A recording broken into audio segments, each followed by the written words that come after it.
October 5th, 1943. 0712 hours. Somewhere over the Solomons, at 18,000 feet. The air up here bites, thin and sharp, and if you cracked the canopy for even a second, the cold would strip the breath right from your lungs. But the pilot in the cockpit of the Mitsubishi A6M doesn't think about that. He's thinking about the shape on the horizon, a blurry, unfamiliar silhouette cutting through the cloud breaks below him. He radios his wingman. What they see doesn't concern them. It's big. Too big, some would say, for a fighter. Stubby. Almost ugly. But these pilots have seen American fighters before. P-40S. Wildcats. They've torn them apart with ease. The Zero is the finest single-seat fighter in the Pacific. Everybody knows that. Everybody's about to be wrong. When the A6M first appeared over China in 1940, it was unlike anything the world had seen. It could outturn, outclimb, and outrun virtually every opponent. Its extraordinary range was achieved through obsessive weight reduction. No armor plating, no self-sealing fuel tanks. The Zero was built to kill, not to survive. For 2 years, that was enough. The rules were simple. Never try to turn with a Zero. Never follow it into a climb. Do those things, and you die. Then came 1943, and with it, a new American fighter that nobody in Japan took seriously. When the first photographs of the F6F Hellcat circulated, Japanese pilots dismissed it. One called it a flying barrel, others simply shrugged. That dismissal was the first mistake. And back above the Solomons, those two pilots have just made it. The Hellcat didn't appear by accident. It was forged from humiliation. In June 1942, a Japanese pilot named Tadayoshi Koga had been hit during a raid over the Aleutians. His Zero belly landed on a Kutan island. Koga died on impact, but his aircraft survived nearly intact in the marsh. When Americans found it weeks later, they shipped it to Naval Air Station North Island in San Diego. Engineers tore it apart with the hunger of men whose lives depended on what they found. What they discovered was sobering. The Zero's genius was sacrifice. Strip everything for performance. Extraordinary agility, breathtaking climb rate, but no armor, no fire suppression. Brilliant and fatal. Roy Grumman already had a new fighter in development. Now, with the dissected Zero as a reference, his engineers knew exactly what they were designing against. The brief was clear. Build a fighter that could absorb punishment, accept the weight penalty, then compensate with raw power. The answer was the Pratt and Whitney R-2800 double Wasp, 18 cylinders, 2,000 horsepower. Grumman built the Hellcat around it like a fist around a hammer. Wide fuselage, massive indestructible landing gear, self-sealing tanks, pilot armor. Where the Zero was a scalpel, the Hellcat was a sledgehammer. Test pilots flew the prototype in June 1942. The reports were extraordinary. It climbed faster than anything American pilots had flown, and in a dive, it reached speeds a Zero couldn't follow without its wings tearing off. Grumman began production at a pace the aviation world had never seen. By mid-1943, hundreds were rolling off the line every month. The factory in Bethpage, New York, ran without stopping. The Hellcat was not just a fighter. It was a manufacturing statement. America was telling Japan, we can build faster than you can kill. September 1943. USS Yorktown, Task Force 15, the Western Pacific. Commander Paul Buey had flown the Wildcat. He knew what it was to run from a Zero, to watch a wingman simply disappear in a ribbon of tracer fire. Now he had something different under him, a machine that didn't ask him to apologize for its existence. The encounters came fast.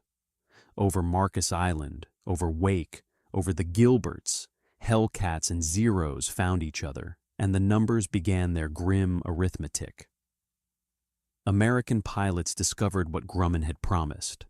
The Hellcat could take a hit. A Zero's 20mm cannon round, which could blow a Wildcat apart, might punch a hole in the Hellcat's wing, and the pilot would keep flying. Lieutenant Alex Vraciu flew with VF-6 off the USS Intrepid. He described it plainly.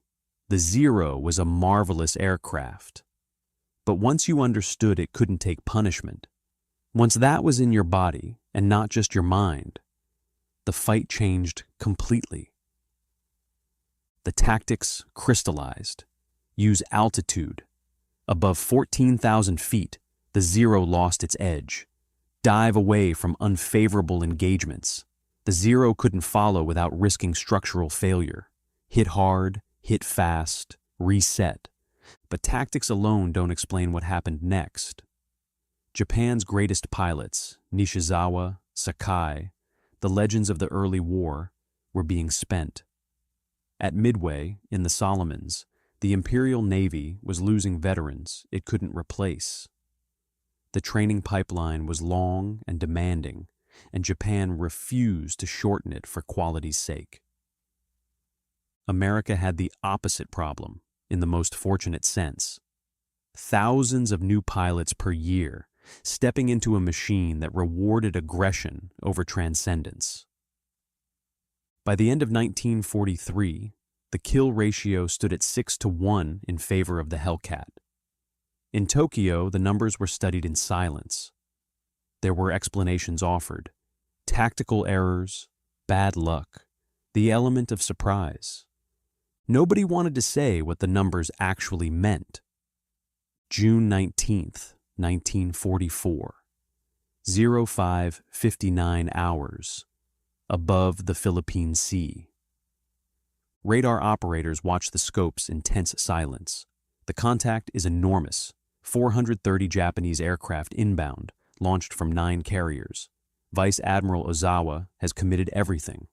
Operation Ago, the decisive battle.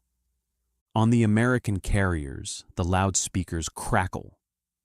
General quarters, all hands to battle stations.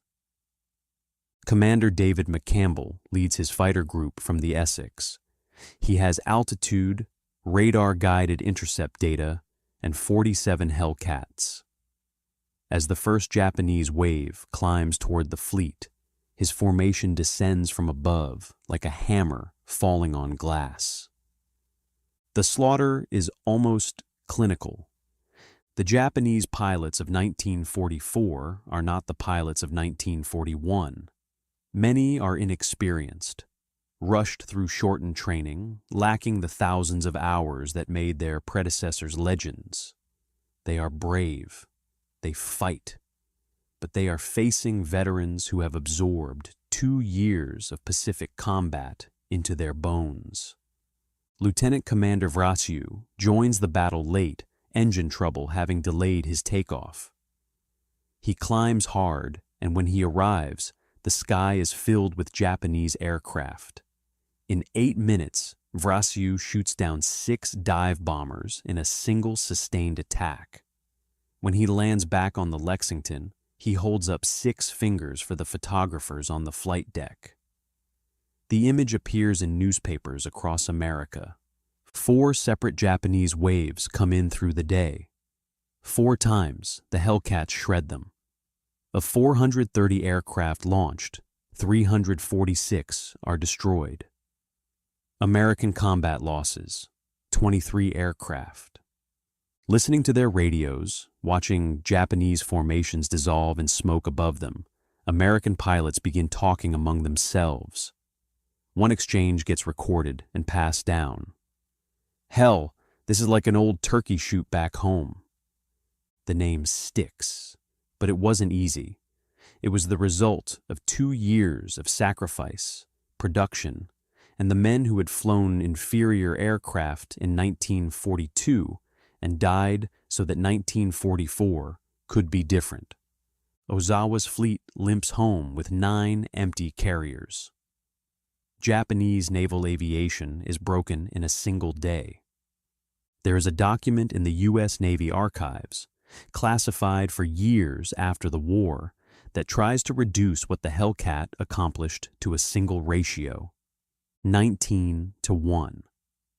Over the entire Pacific War, the F6F Hellcat's kill-to-loss ratio against all opponents was approximately 19-1. The aircraft flew 66,530 combat sorties and destroyed 5,163 enemy aircraft, accounting for more than 75% of all aerial victories claimed by U.S. Navy and Marine Corps pilots.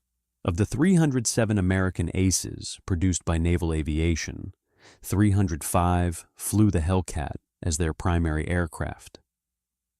David McCampbell alone shot down 34 confirmed aircraft. On October 24, 1944, he and a single wingman intercepted a formation of 60 Japanese aircraft, and McCampbell personally destroyed 9 of them in one mission. He received the Medal of Honor. But the numbers hide as much as they reveal.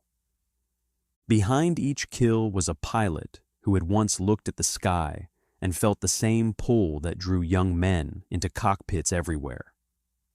Hiroyoshi Nishizawa, Japan's greatest ace with over 80 kills, survived the great battles only to die as a passenger in a transport aircraft shot down by Hellcats over the Philippines in October 1944. Saburo Sakai, blinded in one eye over Guadalcanal, lived through the war and spent his remaining decades trying to understand why the weapon he had trusted so completely had failed. His answer was honest. The Zero was a masterpiece, but designed for a short war. When America absorbed Pearl Harbor and chose to fight, the Zero's stripped-down philosophy became a liability. It couldn't evolve fast enough. Japan couldn't replace what it lost quickly enough to matter. The Hellcat was built for the opposite, built for a long war, built to be improved. The F6F3 gave way to the F6F5 with lessons from combat baked in. Grumman built 12,275 of them total. Those 2 Japanese pilots above the Solomons discovered that truth in 4 minutes. One Zero was shot down. The other escaped in a diving turn and didn't look back. The sky over Japan's empire, vast, indifferent, beautiful, was being taken from men who had once owned it completely. The pilots who laughed at the flying barrel never laughed again.